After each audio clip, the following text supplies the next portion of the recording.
What they did to Alabama was crazy.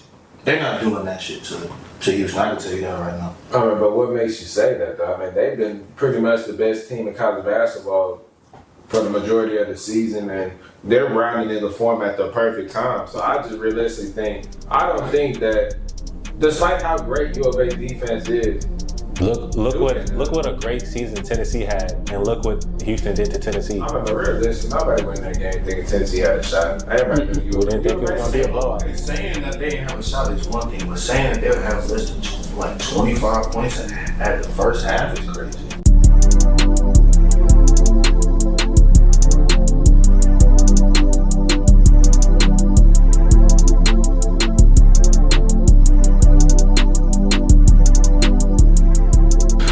So we just talked about the past college stars. Let's go ahead and bring it back to this year. Who do we think is going to end up cutting the nets this season at the end of March Madness? Man, I'm going Duke. Duke's been the best team in the nation all year long, despite obviously us two being from Houston. I have to go with Duke. I feel like U of A offensively, I don't know if they'll be able to keep up with Duke. Duke has number one offense in the nation with obviously the leader of the team, Cooper Flagg. He won the ACC Player of the Year. Con Kneppel, he's realistically going to be a top 5 to 7 draft pick, depending on who the lottery teams get situated. But I mean they got a squad over there at Duke, and they can all score. They have about 3 lottery picks at Duke. Yeah. I like Florida. Now, Florida, I feel like if we get a Florida-Duke national championship game, I got to be somewhere seeded, situated. Like, that ain't a game I want to miss a second for. Cause Walter Clayton Jr., he's that dude.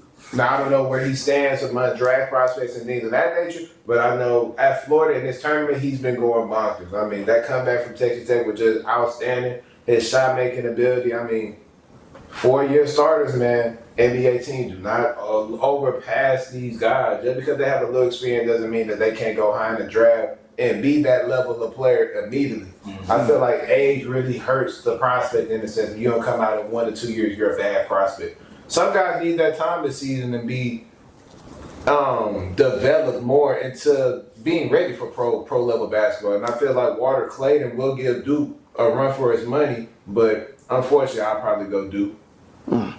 Yeah, I'd say Florida would come from one side of the bracket, and then U of H, obviously. Take the bias aside. I mean, that's bias. That's bias. Okay, well, if you add the bias, then obviously I'm going with the Cougs, Five Slam, and Gemma all the way. But at the same time, they got the number 1 offense. U of H got the number 1 defense. Something got to give. And who's to say that it'll automatically be Kevin Sampson's squad? I mean, the fact that you got some of the leading scorers on this team, like L.J. Cryer, struggling over the likes of going up against Purdue and Tennessee, and you're still able to hold teams to sub 50 points on the regular is insane. I mean, you look at guys like J.C. Roberts, Uzan, those guys have been putting on a show over the past few games. And then on top of that, while you guys have the prospects that are absolutely elite and damn near NBA ready off the rip, the scheme that Kelvin Sampson runs on the offensive side of the ball, Boy, it works. It works, man. And then on the defensive side of the ball, there's nobody doing it like the Cougs. I mean, I have to sit up here and respect it and call a spade. For as talented as Duke is, I don't think they'll be able to do what they do on a consistent level basis against us the same way that they would do it against everybody else. What they did to Alabama was crazy.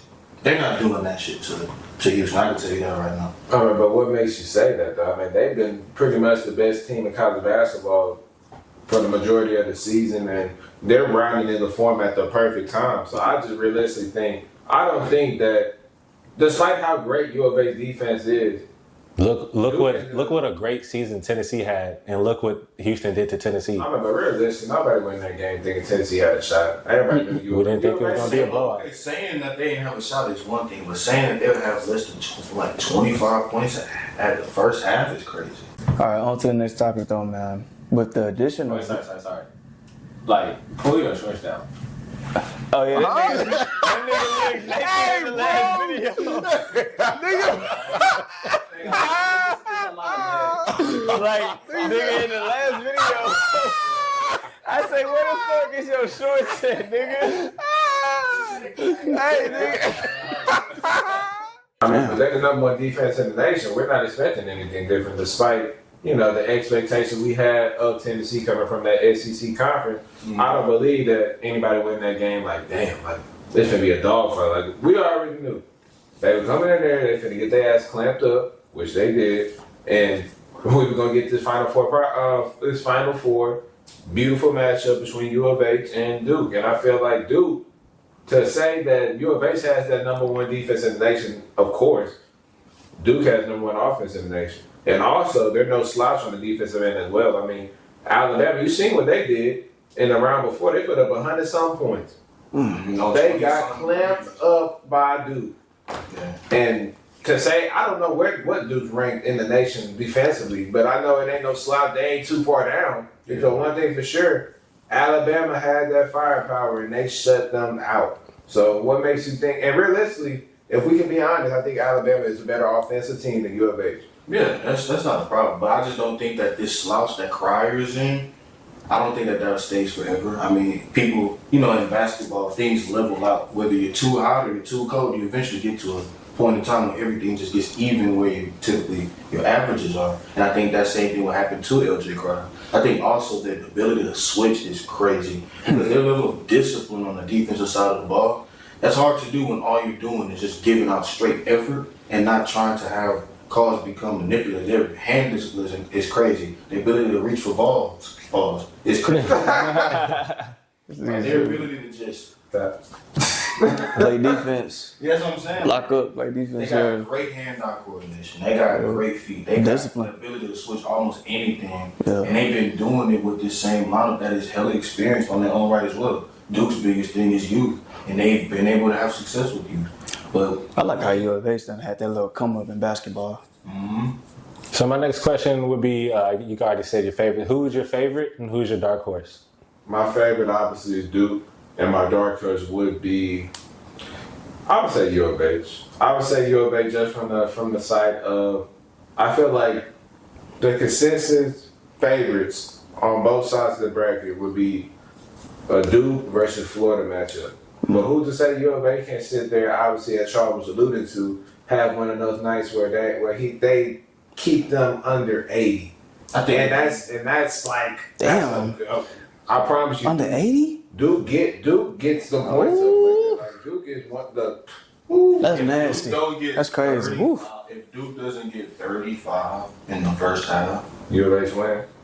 Do you feel like their offensive firepower is like taking over their defense? Who, U of H? Nah, Duke. Yeah. I think it's is their offensive firepower just like? What they did to Mark Sears just. He went for the tournament record in threes the game before, and he put the clamps on him. I mean, everybody on that team had an underperforming game in Alabama. They have firepower galore over there. So I think Duke, they don't get the Duke put the clamps on Alabama. Yeah, they don't get the same level of respect that I feel like U of H is getting for their defense. But, obviously U of H is the number one defense in the nation and, doing so on the biggest stage. So, no disrespect to U of H, but I mean, what am I saying? Let me answer the question, Jesse. Thank you. My dark horse would be U of H, but my favorite would be Duke. Yeah. My dark horse, imagine if the two best players in the country went off against each other in a championship. What about Ron and Auburn?